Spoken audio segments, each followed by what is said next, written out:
ഏറ്റവും പ്രധാനപ്പെട്ട ഒരു വാർത്ത വരുന്നുണ്ട് ഗാസയിൽ നിന്നും. വളരെ ചിലപ്പോൾ സന്തോഷകരമാകുന്ന ഒരു വാർത്തയാണ്. കാരണം ഈ ബന്ധികളെ വിട്ടുകൊടുക്കുക എന്നുള്ളത് വലിയൊരു വാർത്തയാകാൻ തുടങ്ങിയിട്ട് കാലങ്ങളായി, ദിവസങ്ങളായി, മാസങ്ങളായി, നടക്കുന്നില്ല. പക്ഷേ അതിനകത്തുള്ള പ്രവർത്തനങ്ങൾ എന്തുമാകട്ടെ, അത് നമുക്ക് മറ്റൊരു രീതിയിൽ സംസാരിക്കുകയും ചെയ്യാം. അമേരിക്കയുടെ ഇടപെടലുണ്ടാകുന്നു, ട്രംപിൻ്റെ ഇടപെടലുണ്ടാകുന്നു. ആ ട്രംപിൻ്റെ ഇടപെടലിലൂടെ ഗാസയിൽ സമാധാനം പുനഃസ്ഥാപിക്കാൻ പോകുന്നു. മാത്രമല്ല, ഗാസ എന്ന് പറയപ്പെടുന്നത് ഈ ബന്ദികളെയൊക്കെ വിട്ടുകൊടുത്ത് വലിയ സമാധാനകാംക്ഷികളാകുന്ന തരത്തിലേക്ക് എത്തപ്പെടുന്നു എന്നുള്ള വാർത്തകളാണ് വരുന്നത്. ഇതിൻ്റെ ഒരു യാഥാർത്ഥ്യം എന്താണ്? ഒരു കാര്യത്തിൽ നമുക്ക് സന്തോഷിക്കാം. ഗാസ ഒരു ആഗോള പ്രശ്നമായി മാറിയിട്ട് 2 വർഷമാകാൻ പോവുകയാണ്.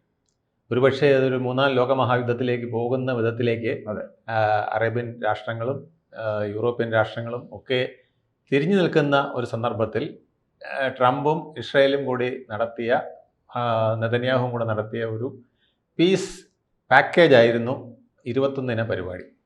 ആ 21 നിർദ്ദേശങ്ങൾ ഏകപക്ഷീയമായിട്ടാണ് ശരിക്കും നടപ്പിലാക്കിയത് എങ്കിൽ പോലും അത് വിഴുങ്ങാൻ ഹമാസ് നിർബന്ധിതമായി എന്നുള്ളതാണ് സത്യം. കാരണം അവർക്ക് അല്പമെങ്കിലും പിന്തുണ ഉണ്ടായിരുന്നത് അറേബ്യൻ രാഷ്ട്രങ്ങളാണ്. പ്രത്യേകിച്ച് ഖത്തർ ഒരു ഷെൽട്ടർ ഹോമായിട്ടാണ് ഹമാസ് കരുതിയിരുന്നത്. ഇറാനെ പോലും വിശ്വസിക്കാൻ നിവൃത്തിയില്ല. ഇനി തങ്ങൾക്ക് ഖത്തറേ ഉള്ളൂ ബാക്കി എന്നുള്ള രീതിയിലാണ് നിന്നത്. അപ്പോഴാണ് ഖത്തറിനെ ആക്രമിച്ചുകൊണ്ട് ഇസ്രായേൽ ഒരു വിരട്ട് നടത്തിയത്. അതോടുകൂടി ഖത്തറും ഒന്ന് ചടാകുടം ഞെണീറ്റു. ആഫ്രിക്കൻ രാഷ്ട്രങ്ങൾ മൊത്തത്തിൽ ഒന്ന് ഇതിനെതിരായിട്ട് പ്രതികരിച്ചു. ആ സമയത്ത് ട്രംപിനും മനസ്സിലായി ഇനി തൻ്റെ വ്യാപാര പരിപാടികൾ അറേബ്യൻ രാഷ്ട്രങ്ങളുമായിട്ട് മുന്നോട്ട് പോകണമെങ്കിൽ, പ്രത്യേകിച്ച് സൗദി, ഖത്തർ, UAE, കുവൈറ്റ്, ഇതിനെല്ലാമായിട്ട് മുന്നോട്ട് പോകണമെങ്കിൽ ഒരു സമാധാനം വേണം. അങ്ങനെയാണ് പെട്ടെന്ന് നെതന്യാഹു USA പോകുന്നു. അവിടെ ഇരുന്ന് അവർ തമ്മിലൊരു ചർച്ച നടത്തുന്നു. ഉടൻ തന്നെ 21 പരിപാടി തയ്യാറാക്കുന്നു. അത് രാഷ്ട്രത്തോട് പ്രഖ്യാപിക്കുന്നു.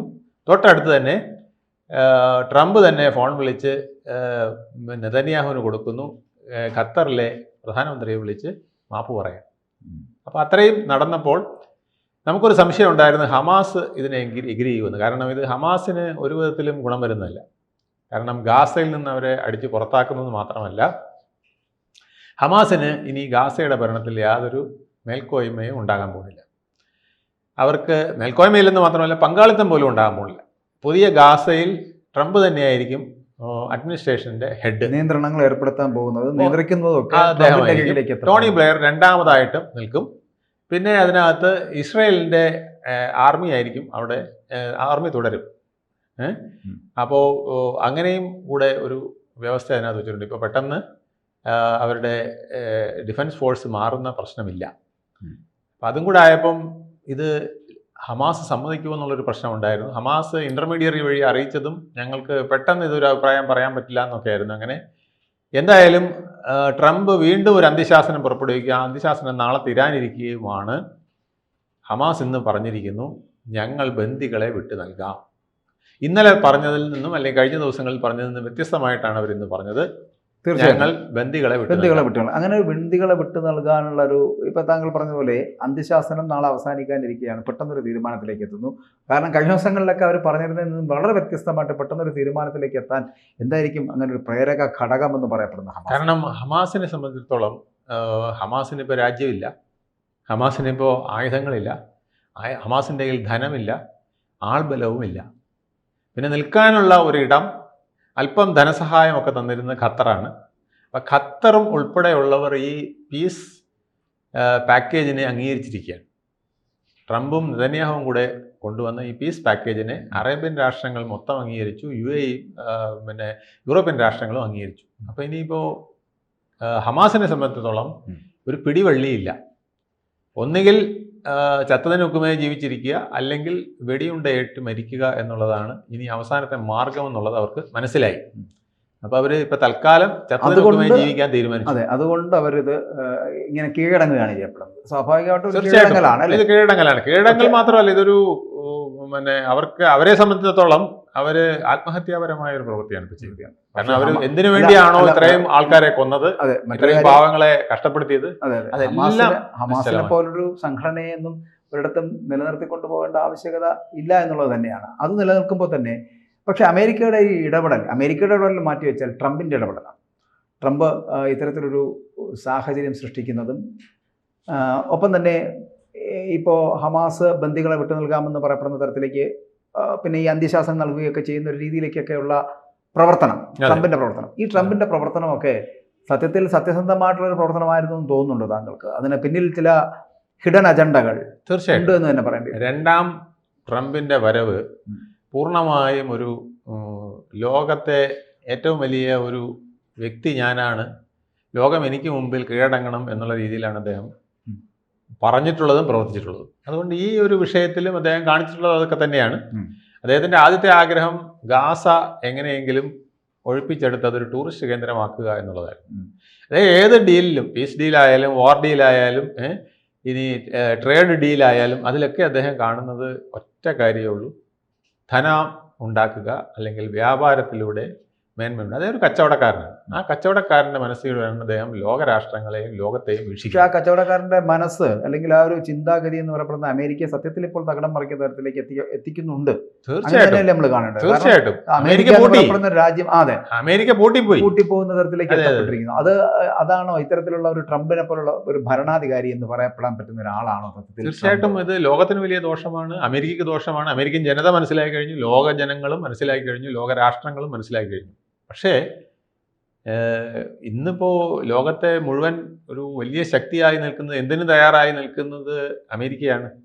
അപ്പോൾ അമേരിക്ക പറയുന്ന ചില കാര്യങ്ങൾ പല രാഷ്ട്രങ്ങൾക്കും ഒതുങ്ങിക്കൊടുക്കേണ്ടി വരുന്നു, പ്രത്യേകിച്ച് യൂറോപ്യൻ രാഷ്ട്രങ്ങൾക്ക്. അവർ നാറ്റോയായിട്ടുള്ള കോൺട്രാക്റ്റും മറ്റു കാര്യങ്ങളൊക്കെ ഉണ്ടല്ലോ. ഒരു കക്ഷി മറ്റൊരു കക്ഷിയുമായിട്ട് യുദ്ധത്തിൽ ഏർപ്പെടുകയോ അല്ലെങ്കിൽ അത് യുദ്ധത്തിന് സമാനമായ എന്തെങ്കിലും വരികയൊക്കെ ചെയ്യുമ്പോൾ ഒന്നിച്ച് നിൽക്കാനൊക്കെ ഉള്ള കരാറുകൾ അവിടെ നിൽക്കുന്നതുകൊണ്ട് യൂറോപ്പിന് പെട്ടെന്ന് ഒറ്റയടിക്ക് നമ്മളൊക്കെ തള്ളി പറയുന്നത് പോലെ ട്രംപിന് തള്ളി പറയാൻ കഴിയില്ല. നമ്മൾ പോലും തള്ളി പറഞ്ഞില്ല, നമ്മളൊന്ന് അകറ്റി നിർത്തിയതേ ഉള്ളൂ. കാരണം അത് ലോകത്തെ ഒരു വലിയ ശക്തിയാണ് ഇപ്പോൾ അവർ. എന്തൊക്കെ പറഞ്ഞാലും അത് വീഴാൻ പോകുന്ന ശക്തിയാണോ എന്നുള്ളത് നമ്മൾ നാളെ അറിയാൻ പറ്റുള്ളൂ. തലകുത്തി വീഴാൻ പോകുന്ന ശക്തിയാണോ എന്നുള്ളതും മറ്റന്നാളെ നമുക്ക് പറയാൻ പറ്റും. തീർച്ചയായിട്ടും അമേരിക്ക എന്ന് പറയപ്പെടുന്നതിൻ്റെ ഇപ്പോഴത്തെ ഒരു യാത്ര എന്ന് പറയപ്പെടുന്നത് മുൻകാലങ്ങളിലുള്ള പ്രസിഡന്റുമാർ ഭരിച്ചിരുന്നത് പോലെയോ അല്ലെങ്കിൽ മറ്റു രാഷ്ട്രങ്ങളുള്ള സമീപനങ്ങൾ എന്ന് പറയപ്പെടുന്നത് ട്രംപിൽ മറ്റു ആൾക്കാരിൽ നിന്ന് വളരെ വ്യത്യസ്തനാണ് ട്രംപ്. കാരണം താങ്കൾ പറഞ്ഞ പോലെ ഒരു വ്യവസായിയുടെ മനസ്സായിരിക്കാം, പക്ഷെ അതിനപ്പുറം അയാളൊരു ഏകാധിപതിയാണ്. മാത്രമല്ല അർഹിക്കാത്ത അവസരങ്ങൾ ലഭിക്കുകയും അർഹിക്കാത്ത അംഗീകാരങ്ങൾ പലപ്പോഴും ലഭിക്കുകയും ചെയ്ത ഒരു വ്യക്തിയായിട്ട് മാത്രമല്ലേ നമുക്ക് അയാളെ നോക്കി കാണാൻ കഴിയും. അല്ലാതെ നമ്മളിപ്പോൾ അതിനു മുൻപോടെ നമുക്കറിയാമല്ലോ, ബറാക് ഒബാമ അടക്കമുള്ളവർ ഭരിച്ചിരുന്ന അമേരിക്കയെക്കുറിച്ച് നമുക്കറിയാം. ബാക്കിയുള്ള ലോകരാജ്യങ്ങളോട് അവരുടെ ഒരു സമീപനം എങ്ങനെയായിരുന്നു എന്നുള്ളതൊക്കെ കണ്ടതാണ്. അന്നേരമൊക്കെ ഈ വലിയേറ്റം മനോഭാവം അമേരിക്ക പുലർത്തിയപ്പോൾ ചിലപ്പോൾ മറ്റുള്ള ചെറു രാജ്യങ്ങളടക്കം അതിനോട് സഹകരിക്കുകയും ചിലപ്പോൾ ആ വലിയേറ്റം മനോഭാവത്തെ അംഗീകരിക്കുകയും ചെയ്തിട്ടുണ്ട്. പക്ഷേ ഇന്നത്തെ സാഹചര്യത്തിൽ ഇന്ത്യ അടക്കം തള്ളിപ്പറയുകയോ അല്ലെങ്കിൽ മാറ്റി നിർത്തപ്പെടുകയോ പറയുന്ന തരത്തിലേക്ക് എത്തിയിട്ടുണ്ടെങ്കിൽ അത് ഈ ട്രംപ് എന്ന് പറയപ്പെടുന്ന വ്യക്തിയുടെ സ്ഥാപിത താല്പര്യം സംരക്ഷിക്കുന്നതിൻ്റെ ഭാഗമായിട്ട് മാത്രമാണ് എന്ന് പറയേണ്ടി വരില്ലേ? യാതൊരു സംശയമില്ല. കാരണം ഇദ്ദേഹം രണ്ടാം തവണ പ്രസിഡന്റ് ആയപ്പോൾ മുതൽ അദ്ദേഹം ആഗ്രഹിക്കുന്ന ഒബാമയേക്കാൾ വലിയ ആളാണ്. അദ്ദേഹത്തിന് ആദ്യം ഒരു വിഷമം വന്നതെന്ന് അറിയുമോ? സാധാരണഗതിയിൽ അമേരിക്കൻ പ്രസിഡന്റുമാരായ ഒരു തവണ വന്ന ആൾ വീണ്ടും രണ്ടാമതും വന്ന് ആ ടേം അവസാനിപ്പിക്കുകയാണ് ചെയ്തത്. അപ്പോൾ ഇത് ഒബാമയ്ക്ക് കിട്ടിയ അവസരം ഇദ്ദേഹത്തിന് കിട്ടിയില്ല. വന്നു ഉടൻ തന്നെ താഴെ പോവുകയാണ്. രണ്ടാമത്തെ തവണ അധികാരം കിട്ടാതെ താഴെ പോയി ആകെ നിരാശനായിരുന്നു. പിന്നെ എങ്ങനെയെങ്കിലും കരകയറി വരുമെന്ന് വിചാരിച്ച് നിൽക്കുമ്പോഴാണ് കമലാ ഹാരിസ് വന്നിട്ട് ഉഗ്രം പ്രചരണവും പരിപാടികളുമായി വന്ന് അദ്ദേഹത്തിനെ ഏതാണ്ട് ഒരു 30 ദിവസം കൊണ്ട് തന്നെ കീഴടക്കി എന്നുള്ളൊരവസ്ഥ വന്നത്. പിന്നെ ഇലോൺ മസ്കിൻ്റെയും ഒരു പ്രചരണവും പ്രവർത്തനവും പിന്നെ അവിടുത്തെ പല പണച്ചാക്കുകളുടെയും സഹകരണവും ഒക്കെ കൊണ്ടാണ് ഇദ്ദേഹം വീണ്ടും രണ്ടാമത് എങ്ങനെയെങ്കിലുമൊക്കെ ഒന്ന് പൊങ്ങി വന്നത്. അപ്പോൾ പൊങ്ങി വന്ന ആളിനെ തന്നെ ആദ്യം ചവിട്ടി, ഇലോൺ മസ്കിനെ ആദ്യം ചവിട്ടി പുറത്താക്കി. അദ്ദേഹം പറഞ്ഞു താൻ അനുഭവിക്കുമെന്ന് പറഞ്ഞിട്ടാണ് പോയിരിക്കുന്നത്. അപ്പോൾ ഇപ്പോൾ അദ്ദേഹത്തിൻ്റെ ആഗ്രഹം 2 കാര്യങ്ങളാണ്. ഒന്ന്, രണ്ടാം ടേം എന്നുള്ളത് കിട്ടി.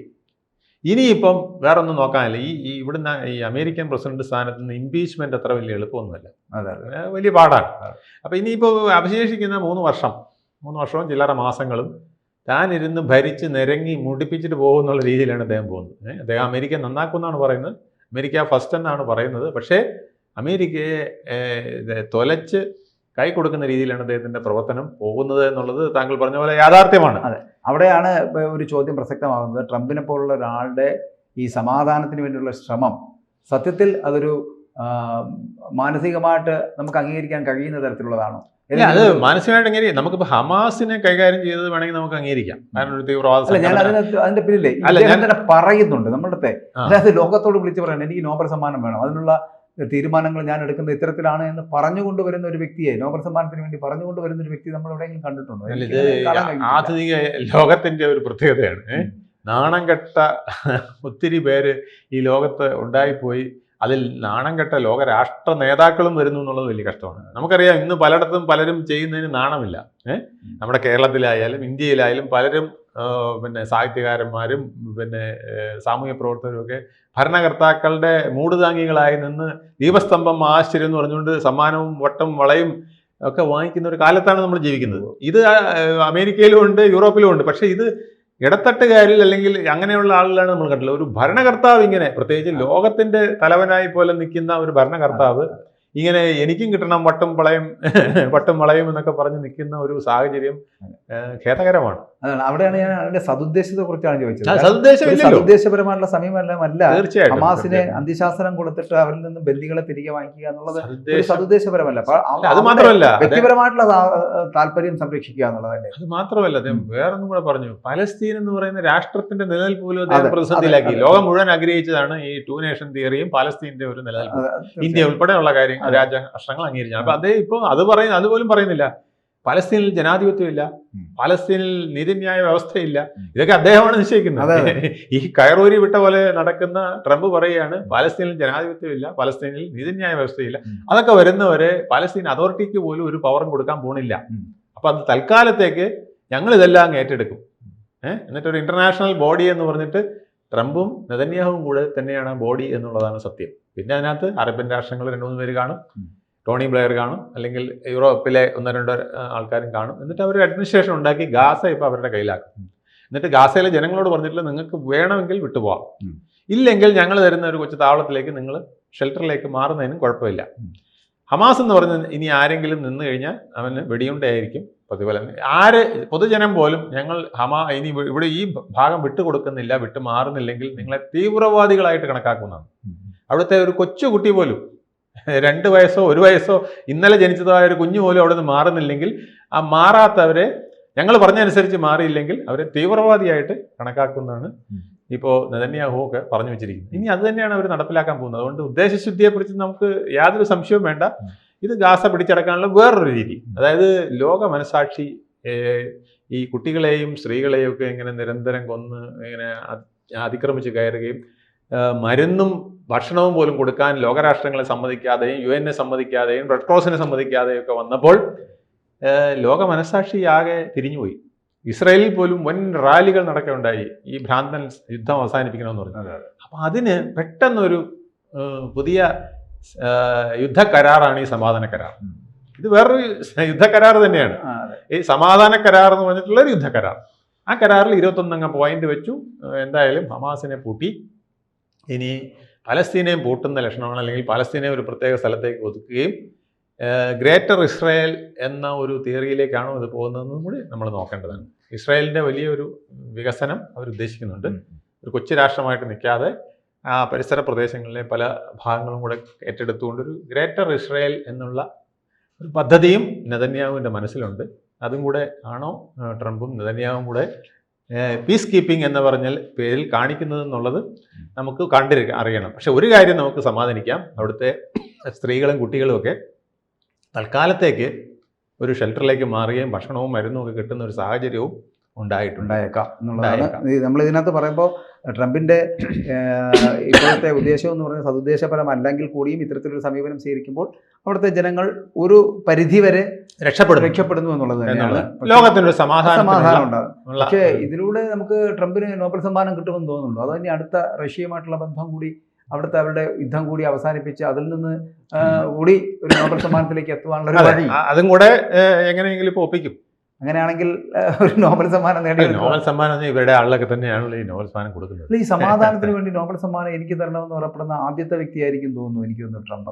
എനിക്ക് തോന്നുന്നത് അന്താരാഷ്ട്ര തലത്തിൽ ഈ നോബൽ സമ്മാനം അല്ല, ഓസ്കാർ ആയാലും ഏതായാലും എനിക്ക് കിട്ടണമെന്ന് പറയുന്ന ആദ്യത്തെ വ്യക്തിയായിരിക്കും. ഏതെങ്കിലും ഒരു പ്രധാനപ്പെട്ട മാക്സസെ അവാർഡോ ഏതായാലും ഇത് എനിക്ക് തരണമെന്ന് ഒരാൾ ആവശ്യപ്പെടുന്നെങ്കിൽ അത് ആദ്യത്തെ അവകാശം ട്രംപിനാണ്. തീർച്ചയായിട്ടും ഒരുപക്ഷെ ആ രീതിയിൽ അദ്ദേഹം ഗിന്നസ് ബുക്കിൽ പേര് വരാൻ നേടിയേക്കാൻ ചിലപ്പോൾ. അത് താങ്കൾ പറഞ്ഞതുപോലെ നമുക്ക് ഈ ബാക്കിയുള്ള കാര്യങ്ങളൊക്കെ മാറ്റി വെച്ചാൽ ഹമാസ് ബന്ദികളെ വിട്ടു നൽകുന്നു എന്ന് പറയപ്പെടുന്ന ഏറ്റവും പുതിയ വാർത്ത വരുമ്പോൾ ഗാസയിലെ ഒരു വിഭാഗം ജനങ്ങൾ ഒരു പരിധിവരെ രക്ഷപ്പെടുന്നു എന്നുള്ളത് ആ ക്ലേശം നമുക്ക് കണ്ടു നിൽക്കാൻ കഴിയില്ല. അത് സന്തോഷകരം തന്നെയാണ്. പിന്നെ തൽക്കാലം പിന്നെ അറേബ്യൻ രാഷ്ട്രങ്ങളും പിന്നെ യൂറോപ്യൻ രാഷ്ട്രങ്ങളും ഒക്കെ കൂടെ തലതിരിഞ്ഞ് വന്ന് ഇസ്രായേലിന് നേരെ തിരിയുകയും അവിടെ ഒരു വലിയ യുദ്ധത്തിന് മധ്യേഷ്യയിലും യൂറോപ്പിലും ഒക്കെ കൂടെ വ്യാപിക്കുന്ന ഒരു വലിയ യുദ്ധത്തിന് കളമൊരുങ്ങുന്നതും തൽക്കാലം നിന്നിട്ടുണ്ട് എന്നും കൂടെ നമുക്ക് സമാശ്വസിക്കാം. അങ്ങനെ അത് നമുക്ക് പറഞ്ഞ് സമാധാനിക്കുകയും ചെയ്യാം. കൂടുതൽ വാർത്തകളും വിശേഷങ്ങളും നിങ്ങളിലേക്ക് എത്താൻ ABC മലയാളം സബ്സ്ക്രൈബ് ചെയ്യുക, ബെൽ ബട്ടണും അമർത്തുക.